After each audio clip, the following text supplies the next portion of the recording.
A Bíblia segundo o cientista. Gênesis capítulo 4.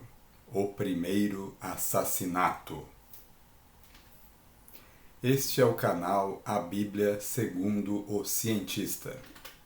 Este é um canal no qual a gente tenta separar a ciência da religião e mostrar que dá para ter uma convivência harmoniosa entre ambas, se você for razoável e tentar compreender o que cada uma é. Vamos lá. Episódio de hoje, Gênesis capítulo 4, o primeiro assassinato. Nosso programa de estudos de hoje. Adão e Eva têm filhos, um filho mata o outro, os patriarcas das artes e ofícios e o terceiro filho de Adão e Eva. Bem, a gente começa com algo que não aconteceu, ou pelo menos não foi descrito no Jardim do Éden. Adão copula com Eva. Em Gênesis capítulo 4, versículo 1, está escrito: E conheceu Adão a Eva, sua mulher, e ela concebeu e deu à luz a Caim, e disse: Alcancei do Senhor um homem. O conheceu aqui, nesse sentido, é que o Adão e Eva transaram.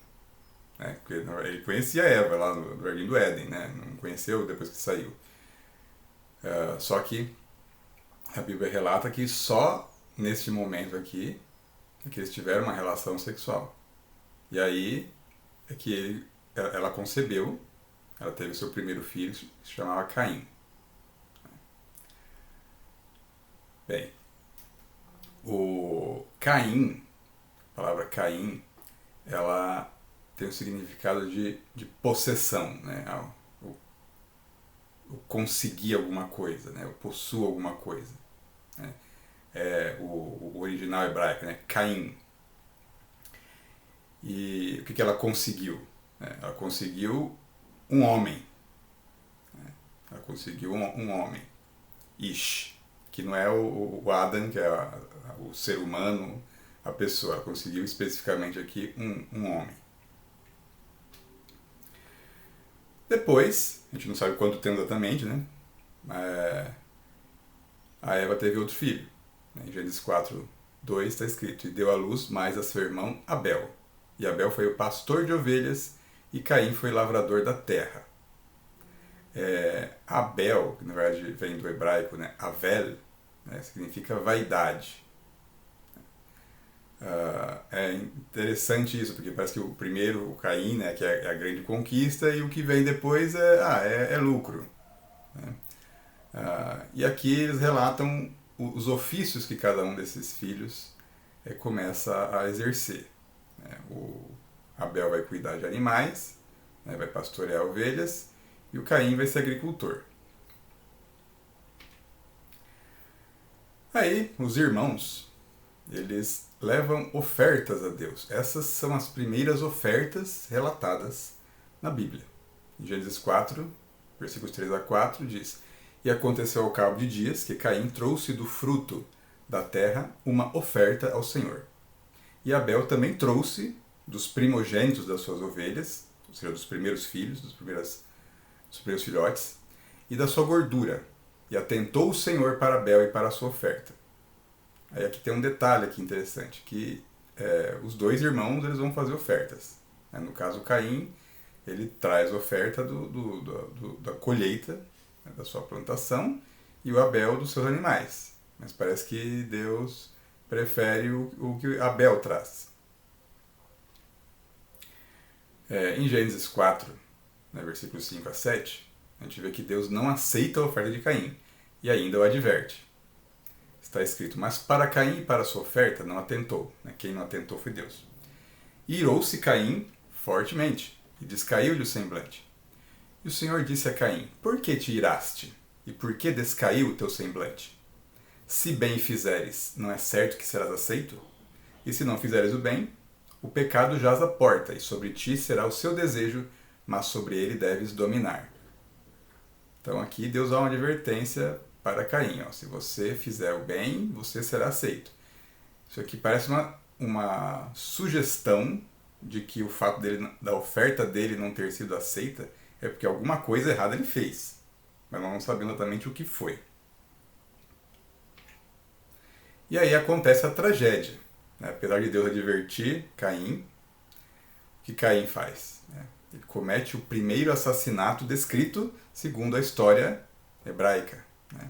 A história do ponto de vista, né, dos hebreus. Em Gênesis 4:8 está escrito: E falou Caim com seu irmão Abel. E sucedeu que, estando eles no campo, se levantou Caim contra o seu irmão Abel e o matou. Quer dizer, Caim, ele levou o irmão para uma armadilha, né? Levou ele para um local onde eles estivessem sozinhos, né? O Abel não pudesse contar com ninguém, né? Que a gente supõe que as únicas pessoas disponíveis seriam os pais deles, né, até esse momento. Nessa figura aqui a gente tem uma das várias representações desse primeiro assassinato aqui, né, que a gente na verdade não sabe exatamente como aconteceu, como que o Caim matou Abel, né? Então alguns acham que foi a pancada, né? Então aqui tem no retábulo gigante, né, de autoria de Hubert van Eyck e Jan van Eyck, artistas holandeses, eles representaram aqui o Caim dando golpes, né, no Abel com uma espécie de clava, enquanto segura o pescoço dele. Mas nós não sabemos exatamente como que foi, né, esse assassinato. E aí o Caim é castigado. Né? Gênesis 4, versículos 9-12, nós temos, né, Deus falando: E disse o Senhor a Caim: Onde está Abel teu irmão? E ele disse: Não sei. Sou eu o guardador do meu irmão? Né? Caim se faz de desentendido. E disse Deus: Que fizeste? A voz do sangue do teu irmão clama a mim desde a terra. E agora maldito és tu desde a terra, que abriu a sua boca para receber da tua mão o sangue do teu irmão. Quando lavrares a terra, não te dará mais a sua força. Fugitivo e vagabundo serás na terra. Que as palavras em hebraico, né, para fugitivo e vagabundo, na e vanat. O que acontece aqui? Então nós temos aqui mais um castigo. Não bastou o castigo da expulsão do paraíso dos pais, né, de Abel e Caim, Adão e Eva. Agora Caim recebe um castigo que para ele a terra é amaldiçoada mais ainda, né? Porque o seu pai já tinha uma maldição. A terra ia produzir coisas que ele não ia precisar, ia produzir cardos, espinhos, né? Então o trabalho dele não ia render completamente. Agora para Caim ia ser pior. Né? Deus está falando que você pode plantar que você não vai colher. Né? Então, como que ele vai se sustentar? Então ele se torna um fugitivo vagabundo, porque ele não pode mais trabalhar. Né? Ele não vai conseguir mais sustento. Mas aí, simultaneamente, né, Deus protege Caim. Então disse Caim ao Senhor, isso em Gênesis 4, de 13-15. É maior a minha maldade que a que possa ser perdoada. Né? Ele preferiu falar isso do que pedir perdão, que ele poderia fazer isso também. Ele podia pegar e pedir perdão pelo que tinha feito. Né? Eis que hoje me lanças da face da terra, e da tua face me esconderei, e serei fugitivo e vagabundo na terra, e será que todo aquele que me achar me matará? O Senhor, porém, disse-lhe: Portanto, qualquer que matar a Caim, 7 vezes será castigado.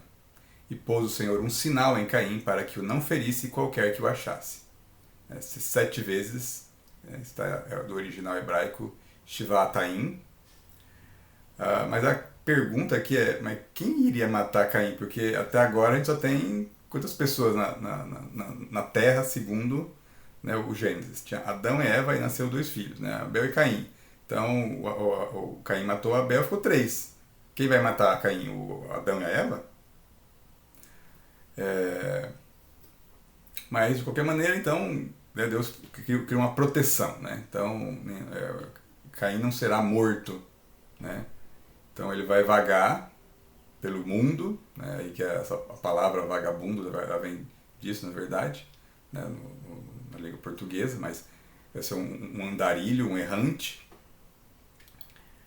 Mas não será assassinado como fez com seu irmão. E aí o que Caim faz? Caim se casa e tem um filho.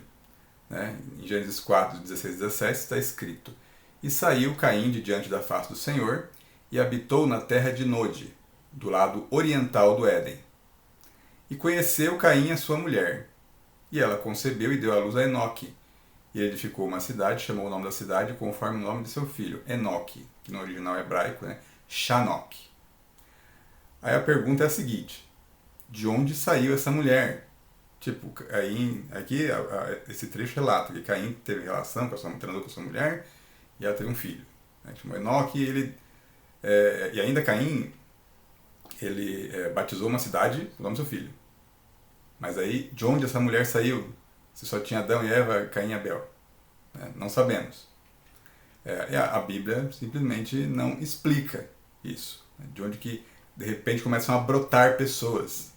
Né? Bem, vamos dar uma olhadinha agora aqui na descendência de Caim. Né?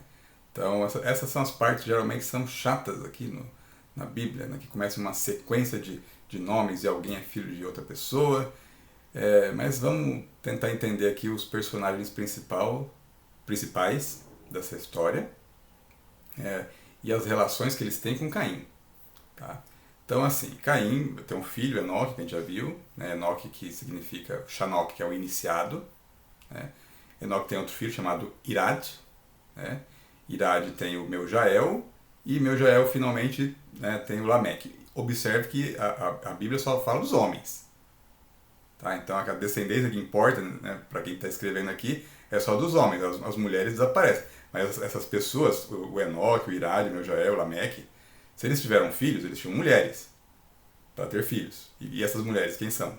De onde elas vieram? Não sabemos. A Bíblia não fala isso. Tá? Mas com relação ao Lameque aqui, né, que é o trineto do Caim, tem um detalhe aqui.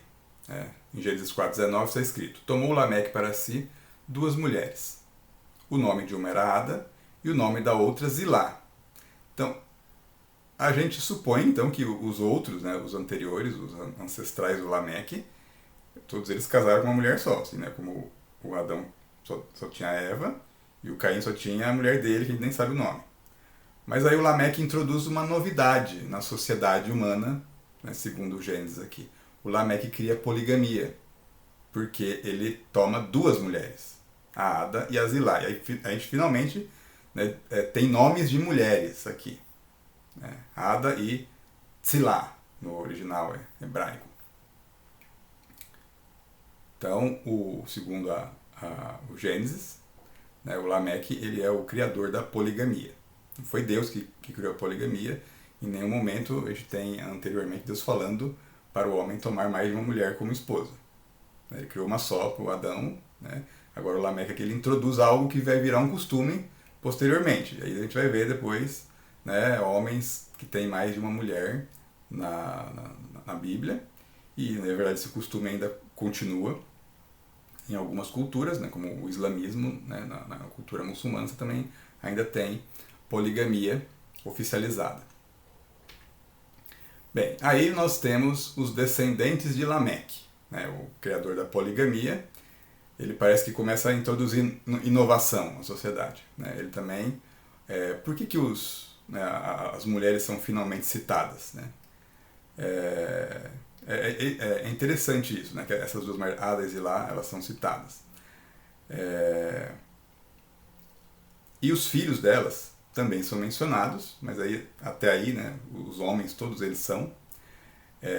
Mas parece que é importante dizer de quem que essas pessoas elas são filhas, tanto pai quanto mãe. Então, a Ada, né, ela deu à luz a Jabal e Jubal, né, tipo uma dupla sertaneja. Né, Jabal, Yaval e Yuval no original hebraico, né, que se tornou em português Jabal e Jubal. O Jabal, segundo Gênesis 4:20, é o pai dos que habitam em tendas e têm gado. Então o Jabal é o criador da pecuária. Né? Jabal criou a pecuária. O Jubal, por sua vez, é descrito em Gênesis 4:21 como pai de todos os que tocam harpa e órgão. Então o Jubal é o pai da música. Né? O pai da música e dos músicos. Foi ele que criou, né, os primeiros instrumentos musicais, segundo Gênesis. Esses são os filhos da Ada. Né? Aí a Zilá, ela teve outros 2 filhos, Foi o Tubal-Caim e a Noema. Na verdade, em hebraico, a Naamá. O Tubal-Caim, segundo Gênesis aqui, 4:22, é o mestre de toda obra de cobre e ferro. Então, o Tubal-Caim, ele é o pai da metalurgia. Então, o que o Lameque é importante nesse momento aqui do Gênesis, né? Ele tem um destaque, porque ele é pai, né, de algumas pessoas que introduzem certas artes e ofícios na sociedade humana. Então, né, o Jabal é o cara que ele cria a pecuária, e não é só pecuária, né? Quando ele fala que o pai dos que habitam em tendas e tem gado, né, é um modo de criação nômade, né, que você cria o gado em um local, aí você migra para outro, depois que acaba o pasto, e você vai perambulando. O Jubal é o que introduz a música, né, os instrumentos musicais, do Balcaim, a metalurgia importante, né, para criar ferramentas. Mas o Lameque, apesar de ter essa participação importante aí de introduzir artes e ofícios através de seus filhos, ele não é descrito como uma pessoa boa. Segundo Gênesis, né, Lameque ele é impiedoso e vingativo.